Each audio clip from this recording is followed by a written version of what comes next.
오늘 사무엘상 14장입니다. 13장에서부터 이스라엘과 블레셋과의 전쟁이 기록이 되어 있죠. 근데 오늘 14장에 보니까 이스라엘이 승리를 하게 됩니다. 뒤에 31절 한번 보시면 31절에 이런 말씀 있죠. 그날에 백성이 믹마스에서부터 아얄론에 이르기까지 블레셋 사람들을 쳤으므로 그들이 심히 피곤한지라. 지금 이스라엘이 블레셋과의 전쟁에서 큰 승리를 거두게 됩니다. 근데 사실 이 전쟁의 빌미를 제공한 것은 블레셋이 아니었죠. 먼저 사울의 아들 요나단이 블레셋 국경에 있는 수비대를 공격하면서 이 전쟁이 시작이 되었습니다. 사실 이스라엘은 당시 블레셋의 마치 속국 같은 나라였죠. 그들의 눈치를 보면서 늘 그들이 괴롭히고 이제 이런 때였는데, 이 사울이 이스라엘의 초대왕이 되면서 우리가 앞에서 보았듯이 11장에서 암몬과의 큰 대승을 거두게 되잖아요. 그로 인해서 백성들의 지지를 받고 또 왕권이 강화되는 그런 일들이 있었는데, 이제 그 기세를 몰아가지고 그동안 늘 괴롭히고 힘들게 했던 이 블레셋을 사실 쳐들어간 것입니다. 근데 그 과정에서 좀 하나님이 기뻐하지 않는 모습이 있었어요. 블레셋이 수만 명의 병거와 마병을 이끌고 마치 해변에 모래같이 그 수가 많았다 이렇게 나왔는데, 당시 사울이 그 모습을 보면서, 이스라엘 백성들이 그 모습을 보면서 다 두려워하고 염려하고 걱정하고 막 도망가고 그랬잖아요. 막 요단 동편까지 막 사람들이 도망가고 이런 일이 있었는데, 이때 사울이 어떻게 했습니까? 블레셋은 코앞까지 오고 백성들은 흩어지고 또 사무엘 선지자는 오지 않고 이러니까 막 그냥 허둥지둥 되면서 그 다급한 마음으로 빨리 가서 희생제물 갖고 오라고 하면서 자기가 직접 번제를 드리는 그런 일이 있었어요. 우리가 생각하기에는 뭐 당연하다 생각하잖아요. 전쟁을 앞에 두고 하나님의 은혜를 구하면서. 그런데 사무엘 선지자가 왔을 때 그가 그런 말을 하죠. 이제 앞에 13장에 나왔던 건데, 내가 하나님께 은혜를 구하지 못해서 부득이하게 번제를 드렸다, 이런 얘기를 합니다. 거기서 보면 부득이하게 번제를 드렸다는 말을 해요. 하나님 앞에 거룩하고 진실하고 또 온 마음과 정성을 드려야 하는 그 예배를 부득이하게 드렸다. 그러니까 지금 마지못해 내가 드렸다, 이런 말을 한다는 거예요. 뭐 예배 안 드리는 것보다 낫잖아요, 그렇죠? 그러나 하나님은 기뻐하지 않으셨어요. 하나님은 사무엘 선지자를 통해서 사울이 망령되이 행했다, 이런 말씀을 하십니다. 그리고 하나님에 맞는 사람을 찾죠. 그리고 그를 이스라엘의 지도자로 장차 세울 것이다 하는 이야기를 사무엘을 통해서 하게 됩니다. 참 우리가 이 모습을 보면서 참 안타까워하죠. 근데 우리가 이 사무엘상을 읽으면서 우리가 사울의 모습을 보면서 우리가 귀한 교훈을 여러분 얻어야 할 줄로 믿습니다. 사울의 모습을 보면서 나의 신앙, 나의 믿음을 돌아보고 점검하는 것이죠. 여러분, 우리가 성경을 읽다 보면 그런 게 있어요. 여러분 혹시 오징어 게임이라는 그 드라마인가요? 그걸 보셨나요 혹시? 상도 많이 받았잖아요, 그렇죠? 시리즈까지 막 나오고 하는데, 저도 다 보진 않았지만 그 내용이 그런 내용입니다. 상금을 걸어놓고 사람들이 막 참여해서 그 게임을 하는 건데, 거기 보면은 앞에 사람들이 이렇게 막 가는데 막 잘못하면 막 죽고 떨어지고 막 그럽니다. 그런데 뒤에 있는 사람들이 그 모습을 보면서 어떻게 해요? 아, 나는 저 사람이 저쪽으로 갔으니까, 죽었으니까 나는 이쪽으로 가야 되겠다. 또 이쪽으로 가면은 또 사니까 이렇게 해서 앞 사람이 한 걸 보고 뒤에 사람들이 따라하거든요. 마치 우리 인생도 마찬가지죠. 우리가 성경 읽다 보면 여러분, 사울이 갔던 길은 어때요? 아, 저 길로 가면은 망하는 길이구나, 우리가 말씀을 통해 알게 되거든요.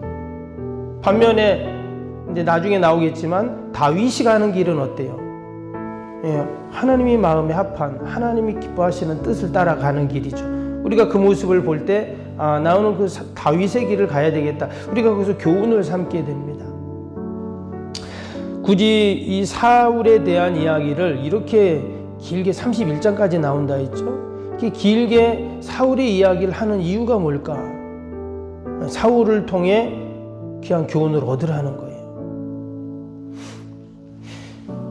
이스라엘에게 이러한 참 초대 왕이라는 어마어마한 하나님의 은혜와 축복이 그들에게 다 생겼는데, 그 초대였던 사울이 이처럼 하나님 앞에 망령되이 행하고 또 하나님이 실망하시고 또 이스라엘은 전쟁이라는 혼란 속에서 참 이런 어려움을 지금 당하게 되었다는 거예요. 근데 오늘 14장에서 그 전쟁에서 이스라엘이 어떻게 했다고요? 이기게 된다는 거예요.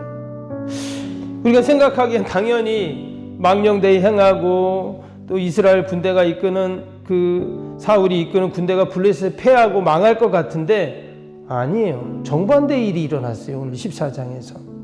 그 이유가 뭔가 우리 1절을 볼까요? 오늘 1절을 보시면 어떻게 시작됩니까? 하루는 사울의 아들 요나단이 자기의 무기를 든 소년에게 이르되 우리가 건너편 블레셋 사람들의 부대로 건너가자 하고 그의 아버지에게는 아뢰지 아니하였더라. 여기 보면 사울의 아들 요나단이 이제 등장하게 됩니다. 요나단 아시죠? 나중에 이제 다윗의 둘도 없는 친구가 요나단입니다. 그래서 다윗과 요나단 이렇게 계속 나오잖아요. 그의 아버지 사울은 막 다윗을 미워하고 시기하고 막 죽이려고 했는데 반면에 그 아들 요나단은 늘 다윗을 도와주죠.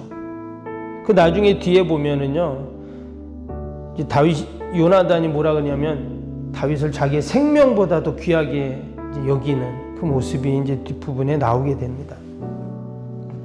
근데 그 요나단이 이제 풍전등화에 놓인 이스라엘을 구하기 위해서 자기의 부하 한 명과 함께 블레셋 적진 한가운데로 들어가게 되는 거예요. 말씀드린 것처럼 지금 블레셋은 수비대가 공격을 받아가지고 국경 수비대가 공격을 받아가지고 막 병거와 마병과 마치 해변의 모래처럼 많이 어마어마한 군대를 이끌고 지금 이스라엘을 쳐들어왔습니다. 지금 믹막스 앞에까지 진을 쳤다고 했죠. 그런데 그런 블레셋을 단 2명이서 지금 가는 거예요. 아무한테도 말도 안 하고. 그러면서 요나단이 이런 말을 했어요. 6절을 보세요. 요나단이 자기 무기를 든 소년에게 이르되 우리가 이 할례 받지 않은 자들에게로 건너가자. 여호와께서 우리를 위하여 일하실까 하노라. 여호와의 구원은 사람의 많고 적음에 달리지 아니하였느니라. 참 요나단이 믿음이 좋아요. 달랑 2명이서 어떻게 그 적진 한가운데로 쳐들어갈 수 있을까? 그럼 우리의 삶 가운데도 마치 블레셋의 마병과 병거처럼 어마한 블레셋들이 우리 앞에 다 진을 치고 있을 수 있어요. 그럼 그때 우리가 어떻게 그 블레셋 적진으로 달랑 2명이 들어갈 수 있을까요?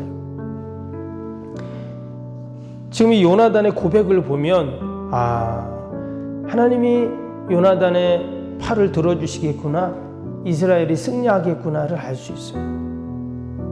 근데요, 나중에 보면 이 요나단의 고백이 누구의 고백과 비슷합니까? 거기서 많이 들어본 말 아니에요? 이 할례 받지 못한 자들이 하면서 여호와의 구원은 사람의 많고 적음에 달려있지 않다. 나중에 보면 다윗이 하는 고백이에요. 다윗. 그 골리앗 앞에 딱 서면서 이 할례 받지 못한 자들이 어디 하나님의 군대를 모욕하냐 하면서 구원은, 여호와의 구원은 칼과 창에 있지 아니하고 어떻게 해요? 만군의 여호와 이름에 있다. 그래서 달려나가잖아요. 이게 지금 그냥 나온 말씀이 아니라 나중에 다윗을 연결하기 위한 그런 말씀입니다. 그래서 우리가 말씀을 읽다 보면 이 말씀이 그냥 하나하나 다 분리되지 않고 연결이 돼요. 또 사건도 마찬가지입니다. 앞에 나왔던 그 암몬과의 전쟁, 또 지금 블레셋과의 전쟁, 이 모든 것들이 그냥 있는 일이 아니라 다 하나하나 하나님의 구원의 역사들과 연결이 되고 있다는 것을 알 수가 있습니다. 오늘 요나단이 참 얼마나 귀한지 몰라요. 근데 이 또 요나단의 모습을 보면서 그의 아버지 사울의 처음에 왕으로 선택될 때에 그 모습이 또 떠오르죠. 그냥 사울도 보면 얼마나 겸손했어요. 하나님의 영으로 충만했고. 근데 이 요나단은 아버지와 다른 게 하나 있었는데 뭐냐? 바로 용기와 담대함이었어요. 이 사울은 막 무서워서 처음에 막 저 진보다리 속에 막 숨어 있고 그랬잖아요. 내가 어떻게 이 초대 왕으로서의 역할을 감당할까 두려워하고 그랬는데 그의 아들 요나단은 그렇지 않아요. 달랑 2명이서 적진으로 달려가는 참 이런 용기가 있습니다. 근데 여러분 그의 용기와 담대함이 어디서 나왔을까? 인간적인 것일까요? 네, 그렇지 않아요. 오늘 말씀을 6절을 다시 한번 보시면 그 신앙적인 그러한 담대함이었습니다. 이게 할례받지 않은 자들이라는 말은 뭐냐? 이 전쟁이 하나님께 속했다 하는 건 고백이에요. 또 하나님이 우리를 위하여 일하실까노라. 이것은 하나님께 맡기는 거죠. 다 맡기고 구원은 사람의 많고 적음이 아니다. 이것도 신앙의 담대함이죠. 결국 우리가 믿음으로 고백하고 담대함으로 나갈 때 우리가 아까 불렀던 찬양처럼 믿음이 이기네, 믿음이 이기네. 그럼 반드시 믿음이 이기는 그런 역사가 여러분 있을 줄로 믿습니다. 그래서 오늘 말씀은 요나단을 말하는 것 같지만 사실 요나단과 그의 아버지 사울을 비교하는 거예요. 오늘 1절 다시 보시면 어떻게 시작돼요? 하루는 사울의 아들 요나단이 이렇게 나와요. 그냥 요나단이가 아니라 사울의 아들 요나단이 이렇게 표현을 했다는 거예요. 자연스럽게 그 사울의 신앙이 점점 변질되고 하나님이 이제 사울이 아닌 하나님의 마음에 합한 사람을 이스라엘의 왕자에 다시금 세우시기 위해서 누구를 등장시켰냐? 바로 요나단을 딱 등장시키는 거예요. 나중에 다윗이 나오겠죠. 결국 이 일로 인하여 어떻게 됩니까? 이스라엘에 어마어마한 대승이 있게 됩니다. 그래서 12절 이하에 보면 이제 블레셋 군대가 그러죠. 야, 올라와, 니네 거기서 뭐 하냐?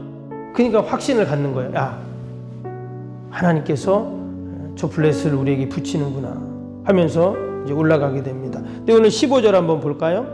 15절에 어떤 일이 일어나는가? 15절 보시면 들에 있는 진영과 모든 백성이 공포에 떨었고 부대와 노략군들도 떨었으며 땅도 진동하였으니 이는 큰 떨림이었더라. 지금 2명이 올라갔다 했잖아요. 지금 블레셋 군대는 몇만 명인데 아니 단 2명이 올라갔는데 어떻게 된 건지 블레셋 사람들이 공포에 떨고 여기 땅이 진동했다. 큰 떨림이 있었다. 이렇게 나옵니다. 이 땅이 진동했다는 말은 지진이 났다는 말인데 밑에 보면 거기 그 풋노트에 뭐라고 돼 있죠? 큰 떨림이 하나님이 떨리게 하심이었더라. 이렇게 돼 있어요. 하나님이 떨리게 하셨다. 즉 하나님께서 요나단과 그의 부하 2명이 간 게 아니라 누가 같이 하셨어요? 하나님이 함께 가신 거예요. 믿음의 고백을 하고 믿음으로 나아가니까 하나님이 함께 하신 거죠. 그래서 그 블레셋 군대가 다 사방으로 흩어지고 막 자기들끼리 20절에 보면 막 서로 그냥 정신없이 쳐 죽이고 막 아비규환인 겁니다. 결국 이 전쟁은 누가 하셨냐? 하나님이 하신 것이죠.